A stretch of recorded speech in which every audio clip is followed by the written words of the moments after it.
तो चलिए फरीदाबाद से बड़ी खबर आ रही है। फरीदाबाद से कांग्रेस प्रत्याशी महेंद्र प्रताप ने गाली दी है। महेंद्र प्रताप ने मंच से बीजेपी नेताओं को गाली दी है।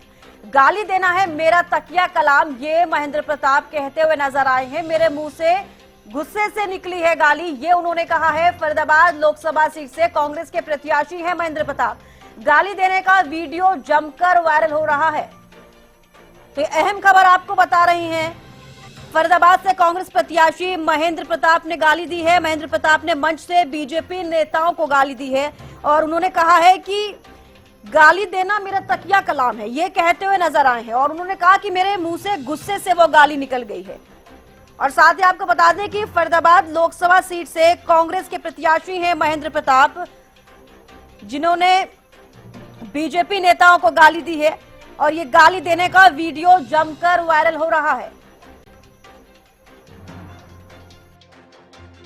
ये करेंगे तो मोदी के नाम से दे दो, तो मोदी के नाम का ही खाओगे। तो मेरी आदत हो गई है गुस्से में कहने की। इसको प्लीज मैं मान रहा हूँ, इसे तकिया कलाम मान लीजिए। क्यों दुख पीड़ा से मुझे कहना पड़ता है तुम कहाँ खड़े हो। अरे तुम मोदी जी के नाम से 2 बार मोदी जी के नाम से नहीं, तुम अपने चेहरे के नाम से तो मांगिए। तुम्हें सिवा ये तगबा तो तुमने ले लिया कि आज ये सारा इलाका जहां मैं सुनता हूँ मुझे तो अचंभा होता है कि नया नाम आपने डिक्शनरी में शामिल कर दिया। क्या कहते हैं, निष्कर्षण पाल नहीं है, तो करप्शन पाल है।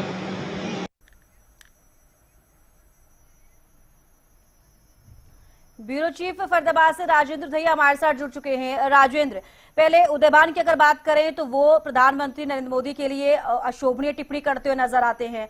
अब बात करें महेंद्र प्रताप की, फरीदाबाद से जो कांग्रेस प्रत्याशी हैं वो भी बीजेपी को गाली देते हुए नजर आते हैं।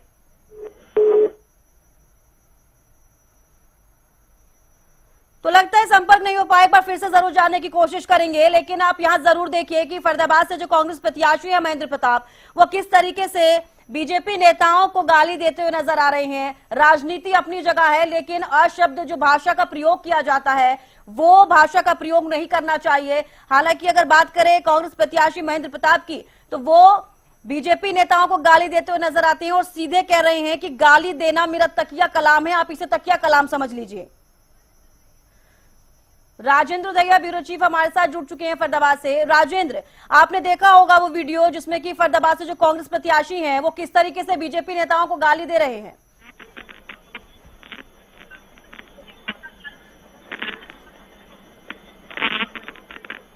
राजेंद्र, आवाज मिल पा रही है?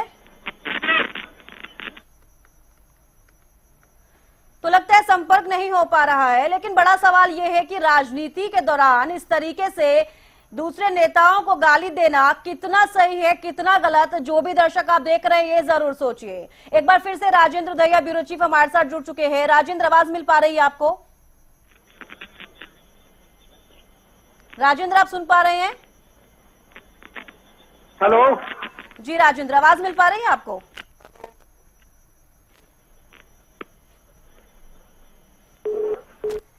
तो फरीदाबाद से कांग्रेस प्रत्याशी महेंद्र प्रताप ने गाली दी है। महेंद्र प्रताप ने मंच से बीजेपी नेताओं को गाली दी है और जब गाली दी उसके बाद वो कहते हुए नजर आए हैं कि आप इसे मेरा तकिया कलाम समझ लीजिए। मेरे मुंह से गुस्से से निकल गई है ये गाली। पहले गाली दे देते हैं, फिर उसके बाद ये बोलते हैं कि गुस्से से निकल गई है, आप इसे तकिया कलाम समझ लीजिए। तो फरीदाबाद लोकसभा सीट से कांग्रेस के प्रत्याशी हैं महेंद्र प्रताप और गाली देने का जो वीडियो है वो जमकर वायरल हो रहा है। फरीदाबाद से कांग्रेस प्रत्याशी महेंद्र प्रताप ने गाली दी है। और साथ ही आपको बता दें, इससे पहले हरियाणा कांग्रेस प्रदेश अध्यक्ष उदयभान ने भी इसी तरीके से प्रधानमंत्री नरेंद्र मोदी के लिए अशोभनीय टिप्पणी की थी। राजेंद्र दहिया ब्यूरो चीफ फिर से एक बार हमारे साथ जुड़ चुके हैं फरीदाबाद से। राजेंद्र, आपको आवाज मिल पा रही है?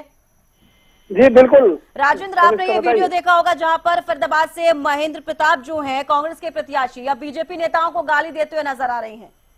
देखिए, बिल्कुल कहीं ना कहीं जो मोदी फैक्टर है वो काम कर रहा है और उसी से तंग होकर लगातार जो है मंच से गाली देते हुए जो कांग्रेस प्रत्याशी हैं महेंद्र प्रताप, वो यहाँ पर नजर आए हैं। और इसको लेकर काफी चर्चाओं का बाजार भी गर्म है। जिस तरीके से लोग तरह तरह के तंज उन पर कसते हुए दिखाई दे रहे हैं कि वह विरुद्ध नेता हैं और उनसे जो है जनसभाओं में अपनी जो भीड़ आ रही है उसको देखकर वो खुश नहीं है। इसीलिए कहीं ना कहीं उनके मुंह से लगातार गालियां निकल रही हैं और साफ तौर पर उनका कहना है कि जो प्रत्याशी हैं या अन्य जो कांग्रेस जो बीजेपी के नेता हैं वो केवल मोदी के नाम पर ही वोट मांग रहे हैं। उनके पास कहने को और करने को कुछ नहीं है, केवल मोदी मोदी मोदी चिल्ला करके लोगों को भ्रमित कर रहे हैं। जी राजेंद्र, लेकिन जिस तरीके से आप बोल रहे हैं कि तंग आकर मोदी जी के नाम पर जो है ये वोट मांग रहे हैं, तंग आकर बीजेपी के नेताओं को जो गाली दी जा रही है, ये किस तरीके की राजनीति है?